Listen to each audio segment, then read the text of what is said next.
Oh, I'll tell you what.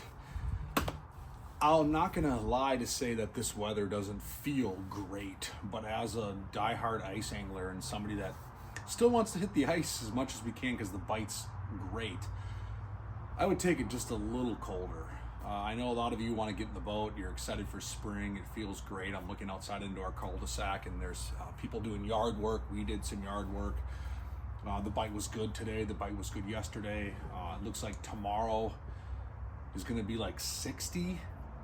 It's crazy. Here's the thing. Here's the question that I'm getting asked nonstop is, how are the lakes? How are the accesses? It's a very tough question to answer, to be honest, because every body of water right now is different. Every access looks different. Which part of the lake is it on? How much sun is it getting? How steep is it going down? So it's so hard for me to answer the question is how do the accesses look? It really depends on the lake.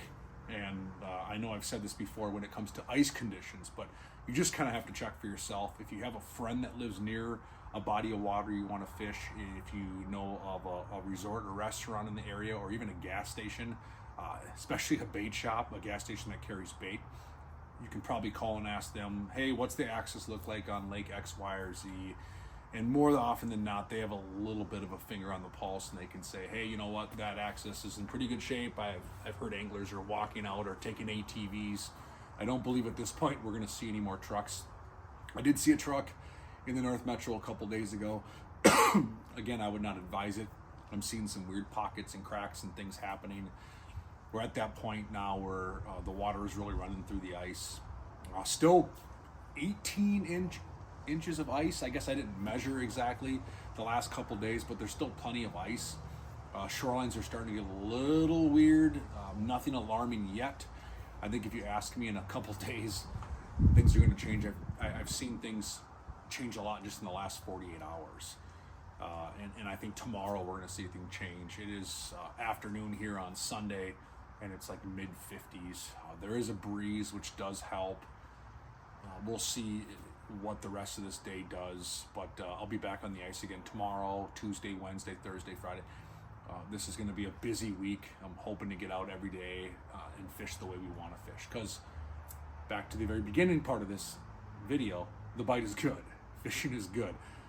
We're getting suntan, we're getting sunburn. You need to wear your sunglasses. You need to put sunscreen on your hands, on your face. It's hotter than you think.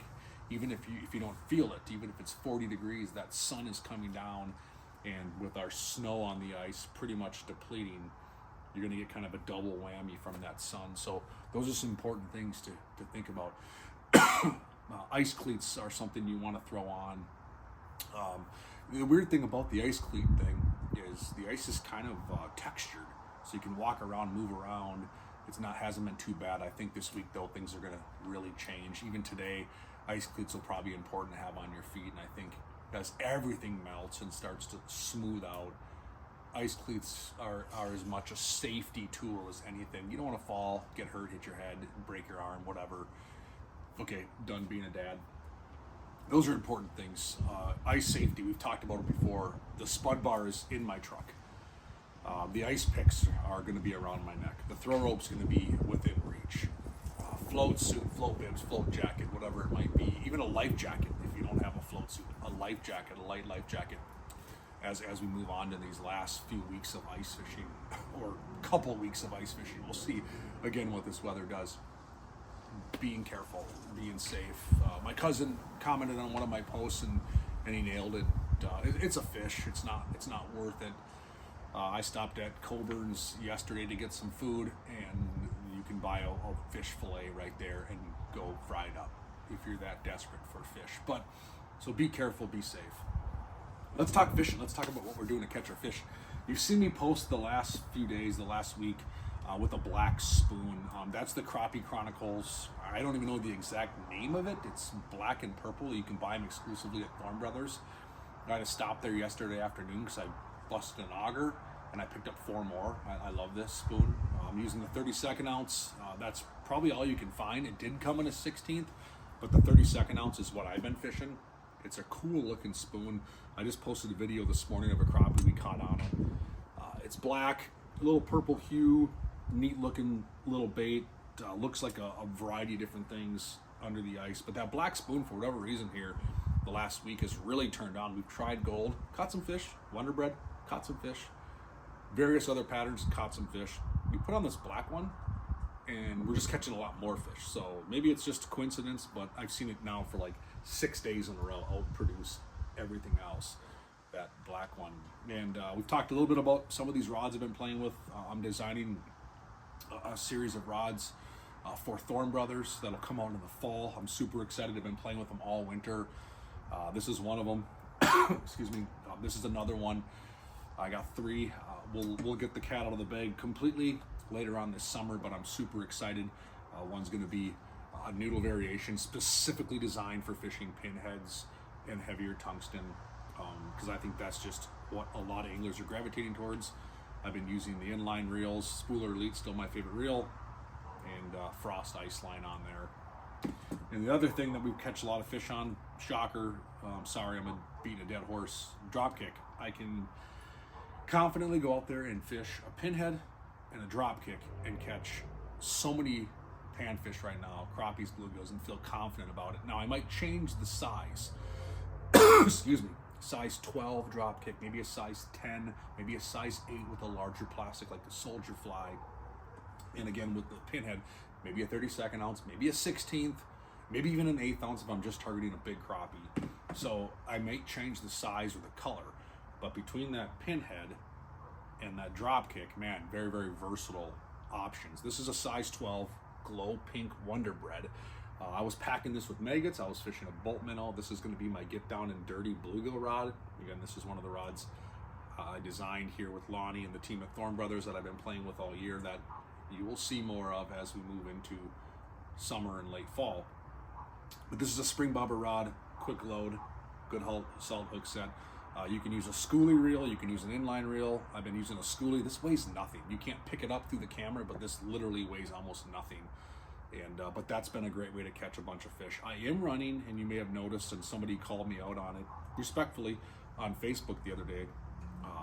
A pink line. You're using fluorocarbon. Yep, straight fluorocarbon. I'm running that right to this schoolie. 1-to-1 gear ratio, no line twist. I'm in under 12 feet of water most of the time with this, maybe 15 at most. So I'm not super deep. And that fluorocarbon has not had the negative implications of fluorocarbon, line twist, memory, all that kind of stuff in the shallower water with these larger arbor inline reels. Now, I'm not going to run straight fluorocarbon on my spinning rod, bomb it down, line twist, all that good stuff. So inline reels, schoolie reels, it works. So that's kind of my 1-2 punch here. Spoon, tungsten, spoon, tungsten. Man, that's what I'm going to be running here the next couple of weeks. Super excited about that. Super pumped up. You know what? People are asking me about the catfish thing. I'm probably just not going to do it the rest of the year. Not that I don't want to. It's not a whole lot of fun. I did put all the cat rods away just because I'm chasing the panfish. I got hardcore panfish anglers wanting to get out here the next 4 days and 5 days, and that's what we're going to do. We're going to chase them. We're going to chase them down. We're going to move and groove. We're finding fish anywhere from 7 feet of water to 18 feet of water. Again, I'm under 20 feet.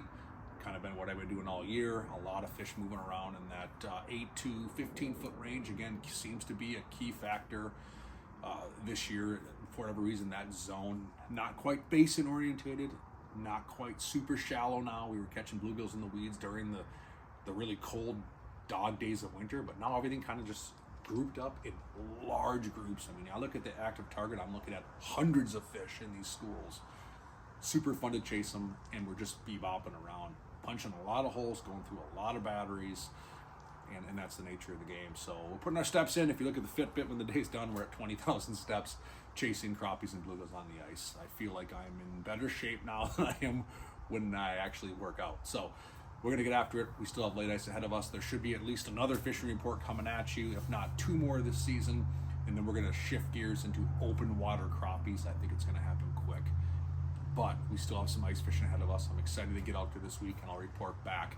I'll try to do maybe every other day ice report, fishing report on social media, because I know people are wondering what the conditions are like, and I'll do my best to stay on top of it. But again, to reiterate, every lake's different, every access is different. Go check for yourself. Just because the lake I'm on has a good access and things are looking good doesn't mean the lake even next door is great to get out on. So do yourself your own work on checking ice conditions and ice safety. So otherwise, get out there, have some fun. It's mid-March, enjoy it. And it was daylight savings, so we lost or gained an hour. I don't know exactly how that works. It changed this morning, and let's get after it. Mid-March, have some fun.